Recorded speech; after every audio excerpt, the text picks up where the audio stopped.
Hello, Spaniard Nation. This is episode 1 of the Spaniard Speaks blog. I want to thank you for those of you who did submit the questions, for submitting them. I do a lot of time talking. I do a lot of time thinking and strategizing and working with my mindset and then delivering it to all of you via social media, via my blog. So I wanted to flip the script a little bit. I wanted to give you all an opportunity to ask me questions, whatever's on your mind, with the focus on leadership, mindset, and performance. Those 3 areas specifically are areas of my life, in my profession, professional fighting, and into professional speaking that have played a big role. I'm more than happy to answer questions about the UFC as well. To be honest, the reason I wrote my book was to answer questions about the UFC. I had so many people along the journey ask me so many different questions. Probably number one, how much money did you make? How much money do your friends make? Aside from that, let's keep it geared towards leadership, mindset, and performance. So episode number 1, I'm just going to field a few of the questions. Like I said, I appreciate you submitting them, and I'm anxious to get this started. I look back on the first practice I went to when I started my MMA journey, my first wrestling practice, my first speech a year and a half ago. And it's a neat thing to watch the process evolve. So I can't wait to look back on this video in a year or two and critique myself ruthlessly. First question. When you're in the cage, what do you think about? This is a very good question.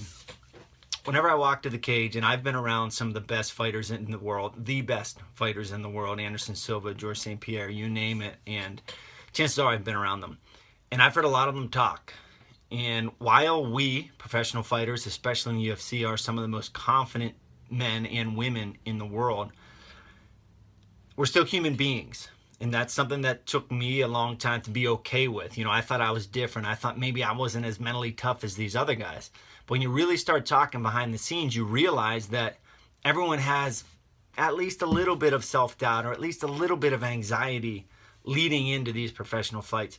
Me personally, when I get into the octagon, and this is something I'll never forget for as long as I live, you see the octagon surface is a canvas. It's not plastic, it's a canvas. It has texture to it. One thing above all that I remember from being in the octagon is how that canvas felt on my feet. For whatever reason, that was the sense that was triggered the most. And then when Bruce Buffer gets done announcing your names, he looks at this guy, he looks at that guy, and he says, fight. At that moment, in the preceding seconds before that, my last thought before I engage is, what in the heck did I do in my life to put me in this place at this moment? And then it happens. And that's the last thing I think. The next question.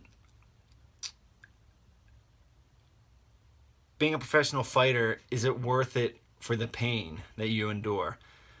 For me personally, yes, it was all worth it. It certainly didn't make me rich. It also says for the pain and the money. It certainly didn't make me rich. It provided me a middle-class income. But what it did give me was peace of mind. And peace of mind to me is worth more than $1 million. So yes, it was absolutely worth it. Let me follow that up with this little caveat.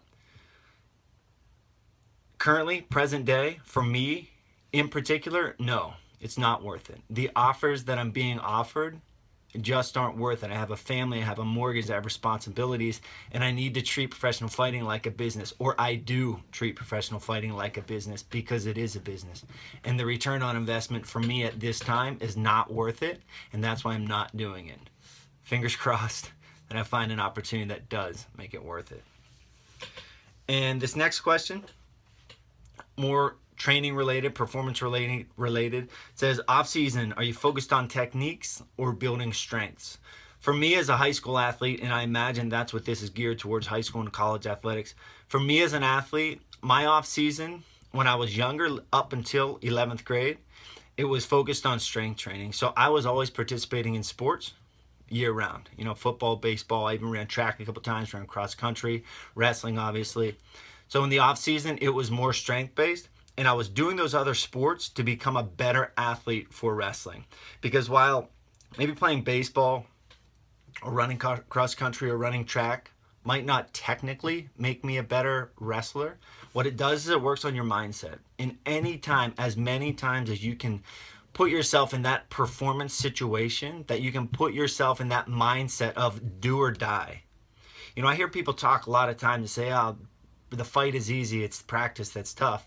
I mean, yeah, but nothing can ever replicate a live performance. So as many times as you can put yourself in the fire, regardless of what sport it is, I think that's going to benefit you.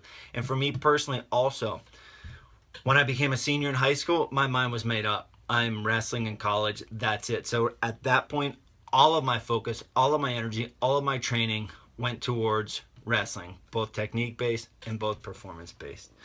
So I hope you guys enjoyed, appreciated this first episode of Spaniard Speaks blog. I would encourage you all, shoot me your questions. This show is nothing without your questions. I'm not going to sit here and make them up. So if they don't come, I don't produce an episode. I really appreciate it. Submit your questions via email, spaniardnation@gmail.com, and I will make a video ASAP. Talk to you guys soon. Bye.